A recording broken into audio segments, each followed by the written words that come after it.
Hello, everyone, and welcome to englishpod. My name is Marco. My name is Catherine, and today we're talking about American education and college life. That's right. This is actually a user suggestion that they wanted to know more or less what it would be like a dialogue between friends on a typical day in college. All right, so this is an advanced level lesson. We're going to be talking in a normal conversational speed. We're going to listen to the dialogue, and when we come back, we'll talk about some of these key phrases and words that might help you understand the dialogue better.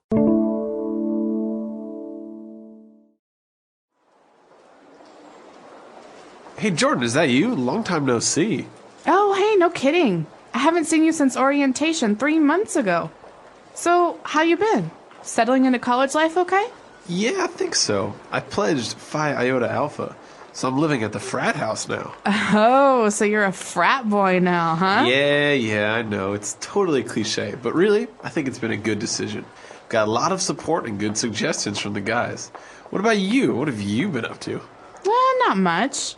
I'm still living at home and commuting to school. I ended up dropping that metalworking class I was so excited about. It just wasn't as interesting as I'd hoped. The guidance counselor suggested that I focus on my prerequisite courses so that I can make sure the credits count. That sounds smart, but kind of boring. Yeah, it is, a little bit. I joined the Great Outdoors Club, though, which has been a lot of fun. We've gone on 2 camping trips already, and I've made some good friends. That's cool. Hey, so have you decided on your major yet? Definitely pre-med. What about you? I still have no clue. But we don't have to declare a major till our sophomore year, so I've got time. Oops, I'm late for class. Gotta run. Okay, take care. Hey, nice running into you. Yeah, you too. All right, we're back. So now let's start with all these words and phrases on language takeaway. Language takeaway. So, hey Jordan, is that you? Long time no see. I love this phrase. Right, this phrase, long time no see, which if you look at it, it doesn't really make sense. It looks like we're missing a couple words. It looks like an incomplete sentence. Yeah, like the subject. Who? Right. I haven't seen you. You haven't seen you. What? Right. So really, the meaning of this is I haven't seen you in a long time. That's right. And actually, I've heard that this phrase was taken from Chinese. I've also heard that. So it's kind of like pidgin English. And now it's very, very common in English to say Right. this. You say this with your friends. It's very casual. And yeah, long time no see. Because if you translate this literally to Chinese, it makes sense, Yes, right? it does. So it's interesting. All right, so we haven't seen our friend in a long time.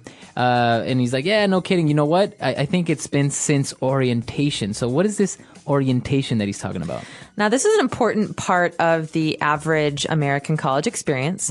Orientation is a special time, maybe for 1 week or a couple of days, at the very beginning of your first year of university. Okay. All right, so my first week of school, I didn't have any classes, but I went to school, and with all of the other first-year students, we're called freshmen, I had to do activities and meet people and sign up for classes. And basically, orientation is a time when you learn about a new system or a new program. So how it works, because you know, maybe you don't really know yet how to pick your classes or where the dorms are or how the meals work if you have to go to the cafeteria, etc., right?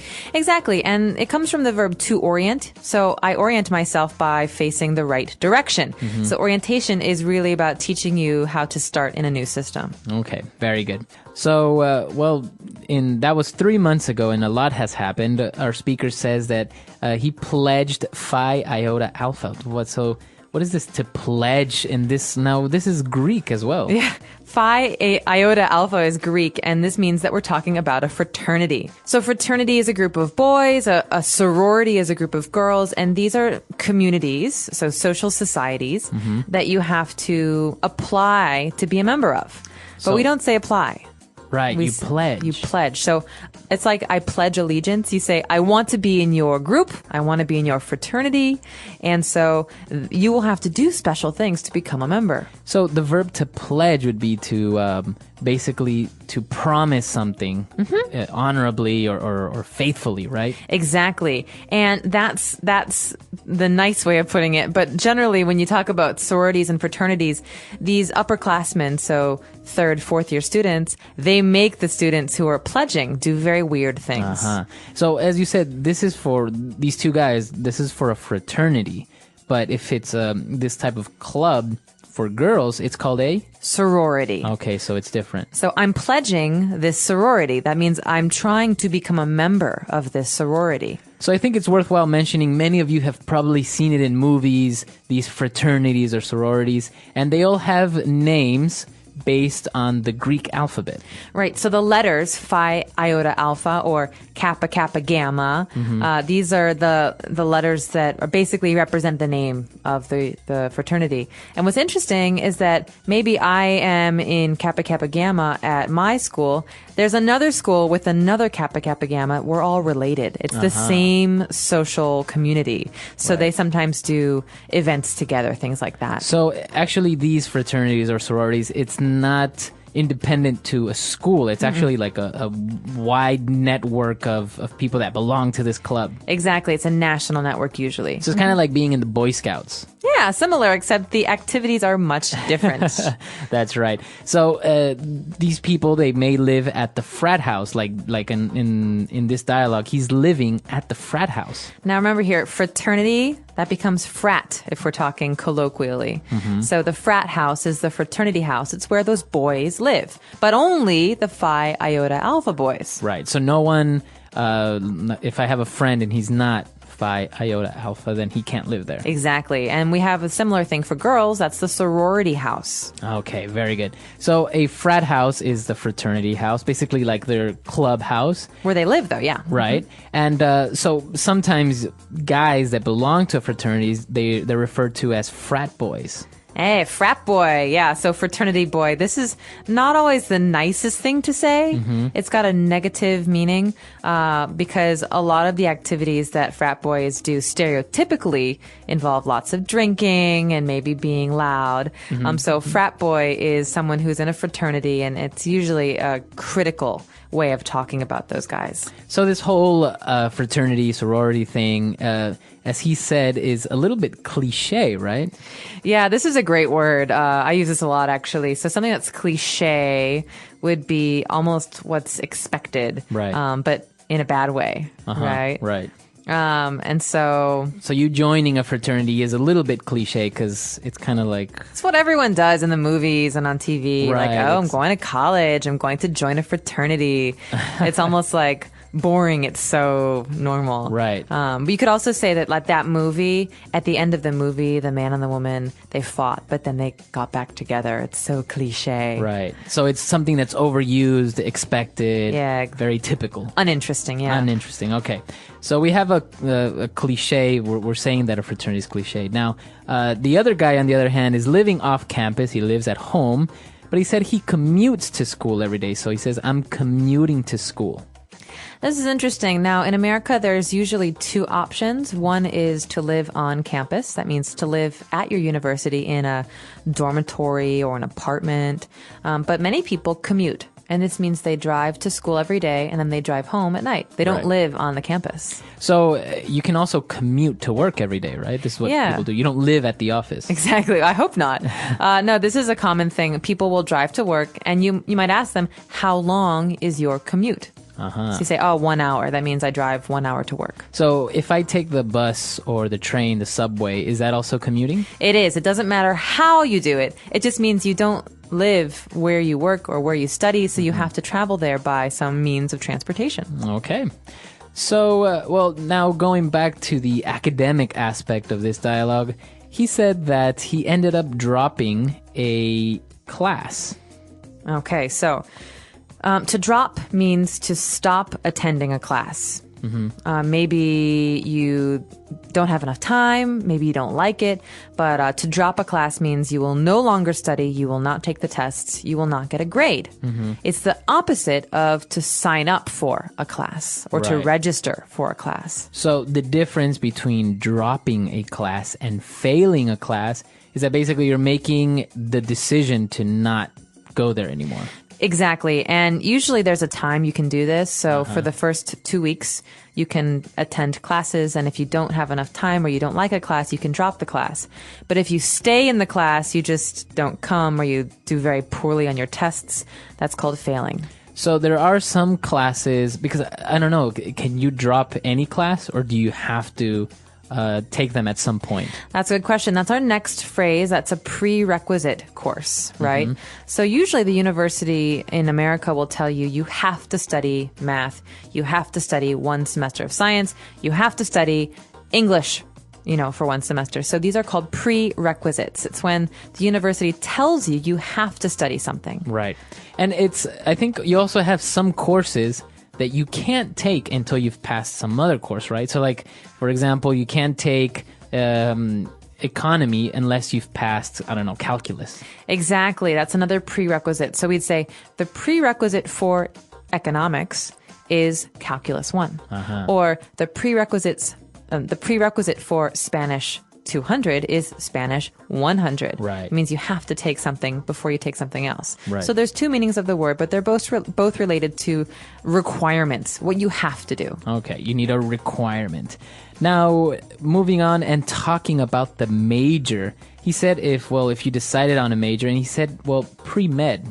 All right, so major, first of all, is what you choose to study, right? Right. The focus of your study. Exactly, the focus. You might study other classes, but your focus, your main interest area is one thing. And in his case, he's talking about pre-med. Now, what does pre-med stand for? Because it is a short version of a longer word. Right. So it's pre-medicine. Yeah, okay. So medicine is something you study if you want to be a doctor. Right. So because in America you don't become a doctor after 4 years. Right. You have to go get your BA, your bachelor's degree, and then you have to get your PhD, your doctorate.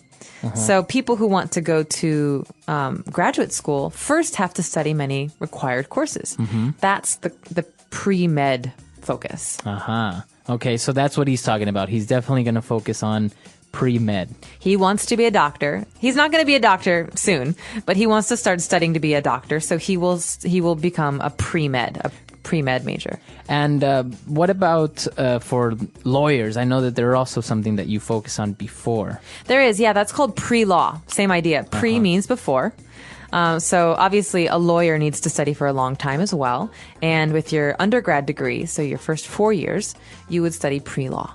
So this is what you focus on for your 4 years, and then you go into grad school and become an attorney or a specific type of lawyer. But a lawyer doesn't have to study for a PhD. A lawyer studies for a JD. That's called, JD. Juris Doctorate. That's the law degree. Interesting. Okay.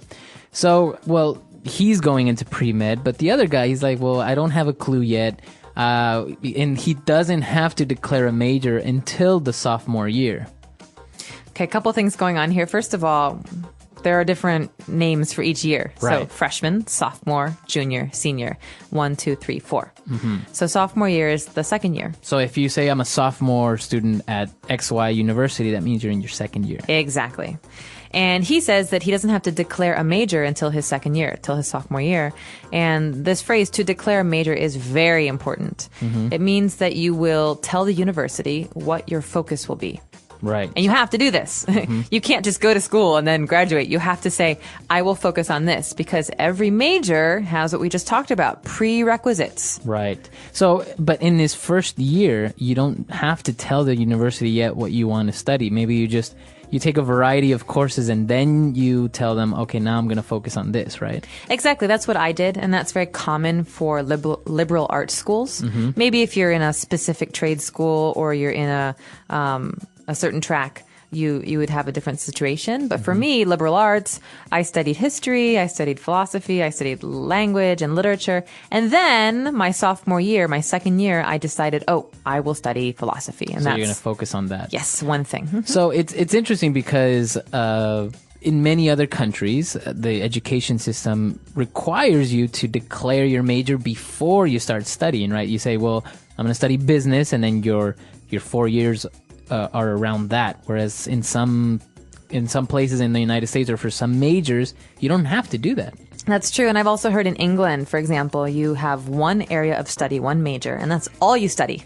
Right, because in the U.S. you can get a major in history with a minor in philosophy, right? Exactly. I was the opposite. I had a major in philosophy and a minor in history. So major means something bigger, more important, and minor is smaller or less important. And a minor is your second field of study. So you take fewer classes, but you still know something about that. But do they always have to be related? Because, like, for example, can you be a major of philosophy with a minor in, I don't know, astronomy or something like that? Absolutely. Something like pre-med, so medicine, it's hard because there's so many requirements. Right. But I had a number of friends who are major in computer science and a minor in literature, for example. Really? So you can mix it up at certain schools. Yeah. So what would be the advantage of that, of doing something like that? You know, because most places or most education systems say that or teach that, you know, you should specialize, you should be focused on one area. So if you're in computer science, then you should be focused on that.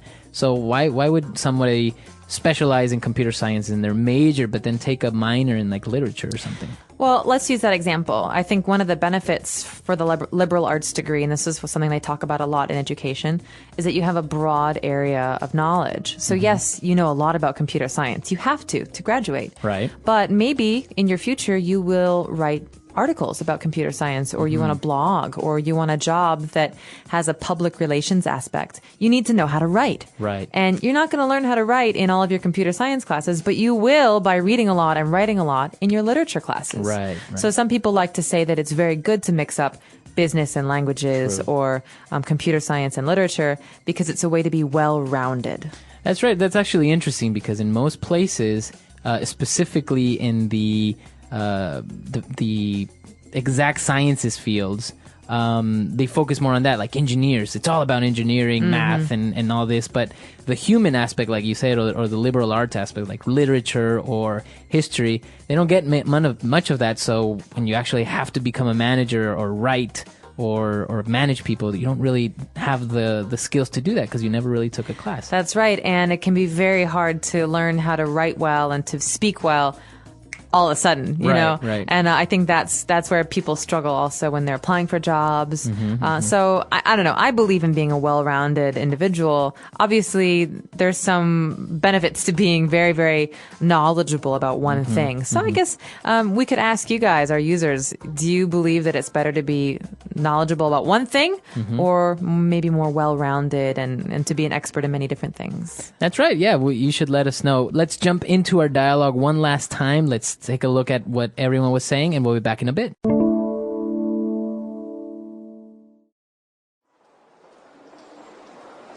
Hey, Jordan, is that you? Long time no see.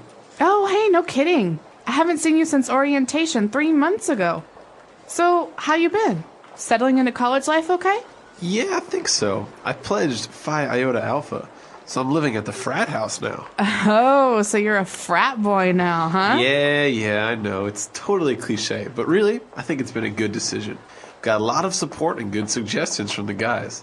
What about you? What have you been up to? Not much. I'm still living at home and commuting to school.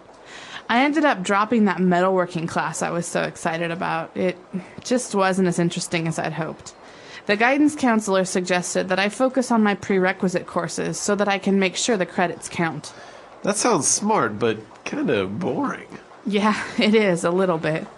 I joined the Great Outdoors Club, though, which has been a lot of fun. We've gone on 2 camping trips already, and I've made some good friends. That's cool. Hey, so have you decided on your major yet? Definitely pre-med. What about you? I still have no clue. But we don't have to declare a major till our sophomore year, so I've got time. Oops, I'm late for class. Gotta run. Okay, take care. Hey, nice running into you. Yeah, you too. All right, so it's a very interesting topic. Education systems are so different around the world. The way that you go to college, how many years. I know that in England you can do a master's in a year, I think. 1 year. Whereas in the States it's 2, or 3, yeah. I think even a bachelor's in England is 3 years.